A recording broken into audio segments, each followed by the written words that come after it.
Hello everyone, how are you all? I hope that you all are doing great. First of all मैं आप सबका बहुत सारा welcome कर देती हूँ स्टडी अड्डा 365 के प्लेटफॉर्म पे। बहुत सारा आपका स्वागत है। एंड दोस्तों, आज का हमारा इंग्लिश की वॉकेब का टॉपिक हम जो करने जा रहे हैं वो है para jumble and sentence rearrangement. ठीक है, ये थोड़ा सा ट्रिकी होता है एंड बहुत ज़्यादा मज़ेदार होता है। इसमें हमें क्या होता है, जब हमारे एग्जाम पेपर में ये क्वेश्चन जब आता है तो हमें एक पैराग्राफ को एक जंबल्ड पोजीशन में दे दिया जाता है। ठीक है, कि उस पैराग्राफ को करेक्ट सिचुएशन में, करेक्ट ऑर्डर में वो नहीं लिखते हैं एंड उसको हम वो जंबो बना करके वो उसे प्रेजेंट करते हैं एंड हमसे वो चाहते हैं कि हम उस पैराग्राफ का जो कि जंबल्ड है उसका सेंटेंस रीअरेंजमेंट प्रॉपर से करें, उसकी सीक्वेंसिंग करें या उसकी हम ऑर्डरिंग करें। ठीक है, सबसे पहले मैं आपको ये बता दूं कि ये जो क्वेश्चन है हमारे एग्जाम में किस किस तरीके से आता है।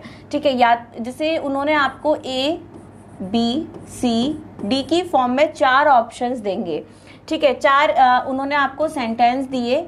मे बी इसका जो आंसर है वो सी बी डी ए हो, ए डी बी सी हो, कुछ भी इस तरीके से वो आपसे ऑप्शन ए और ऑप्शन बी और ऑप्शन सी एंड डी करके पूछ सकते हैं। सेकंड, वो आपसे 1 2 3 4 वाली फॉर्म में ये क्वेश्चन आपको पूछा जा सकता है।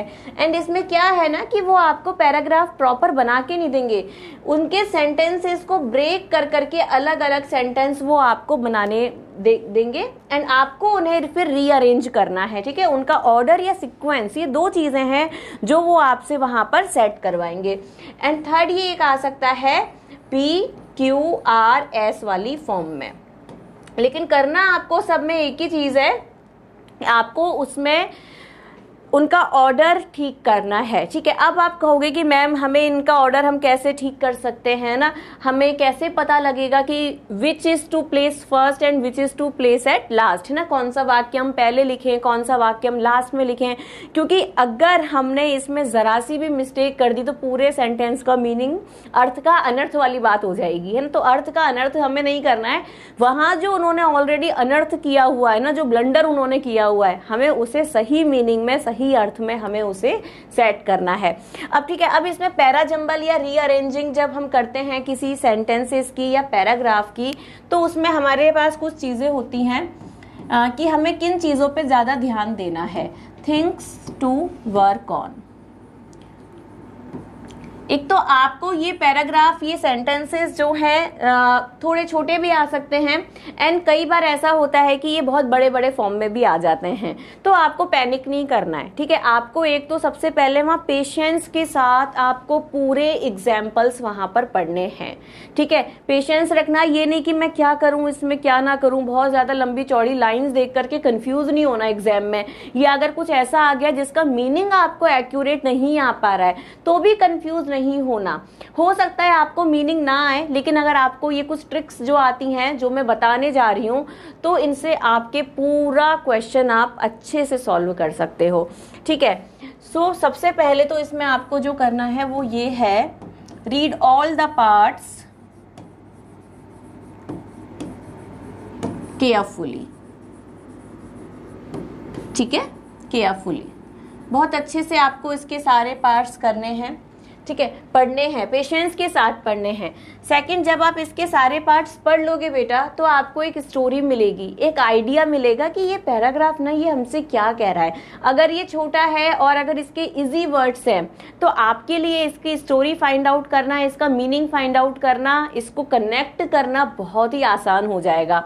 ठीक है, so try to get the idea. जब आप उसे पूरा पढ़ लोगे तो आपको उसका एक आइडिया मिल जाएगा कि ये हमसे कहना क्या चाह रहा है ना। ये कह सकते हैं फिर हम इसे स्टोरी, कई बार स्टोरी भी आ जाती हैं, कोई इंसिडेंट आ जाता है तो वो स्टोरी आप समझने की कोशिश करना।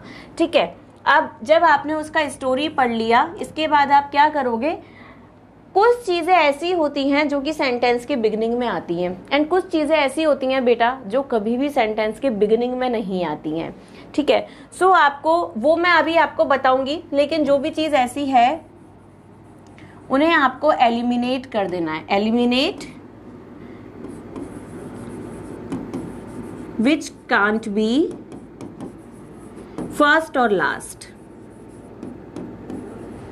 जो सबसे पहले नहीं आ सकता या तो सबसे बाद में नहीं आ सकता उसे आप पहले ही खत्म कर दो। अगर इंटेरोगेटिव सेंटेंस नहीं है और पैरा जंबल का कोई सेंटेंस अगर हेल्पिंग वर्ब से स्टार्ट है और लास्ट में क्वेश्चन मार्क अगर नहीं है तो आप हेल्पिंग वर्ब से स्टार्ट होने वाले सेंटेंस को पहले ही हटा दोगे। कॉन्जंक्शन से हमारे सेंटेंसेस स्टार्ट नहीं होते हैं, है ना, बहुत ही रेयर सिचुएशन ऐसी होती है, सो आप उनको भी एलिमिनेट कर सकते हो। ठीक है, एडजेक्टिव से कभी हमारा सेंटेंस स्टार्ट नहीं होगा, है ना। आ गुड बॉय हम कहते हैं, गुड बॉय से सेंटेंस स्टार्ट हमारा नहीं होगा। तो ये कुछ चीजें जो आपको फर्स्ट और लास्ट में नहीं आ सकती हैं। ठीक है, जैसे लास्ट में हमारे पास क्या आएगा, ऑब्जेक्ट आएगा, है ना। इनिशियली हमारे पास क्या आता है, सब्जेक्ट आता है।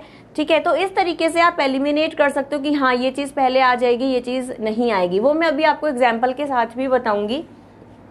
ठीक है, एंड इसके बाद जो फोर्थ पॉइंट है जो कि बहुत ज्यादा क्रूशियल है, ये है कि जब आपको स्टोरी मिली, आपको आइडिया मिला, उसके बाद आपने एलिमिनेट कर दिया, और एलिमिनेट करने के बाद जब आपने उनको सेट कर दिया तो रीरीड योर ऑर्डर या फिर सीक्वेंस, कि जो आपने सेट किया है उसको आप एक बार रीड आउट करो कि क्या ये सही मीनिंग दे रहा है, क्या ये सही मीनिंग दे रहा है, क्या ये मीनिंगफुल है ना। इस तरीके से आप उसे रीड आउट करके, तो ये 4 चीजें हैं जो कि बेटू अगर आप कर लेते हो, है ना, आप जब ये क्वेश्चन सॉल्व करोगे तो आपका जो आंसर है ना वो डेफिनेटली करेक्ट आएगा। ठीक है,